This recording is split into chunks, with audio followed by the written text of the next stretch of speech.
Hey everybody, check out what we have here from Ace Supply. We have some marking tape, and this, marking, what is it called? Marking, I guess flagging tape. And so this one here is pink. I only know that because it says it on there, on the thing. I'm colorblind. But let's see, let's open one of these up here, and I'll show you guys what it is. So there.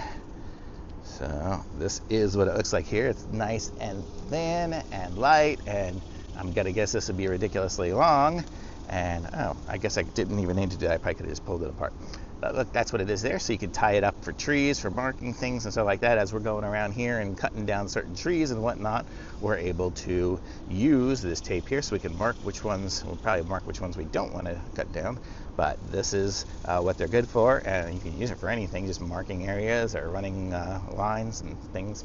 It's great. It's great to have. You get two. I guess this one here is a 2-pack of a lot of them. So totally awesome. Thumbs up.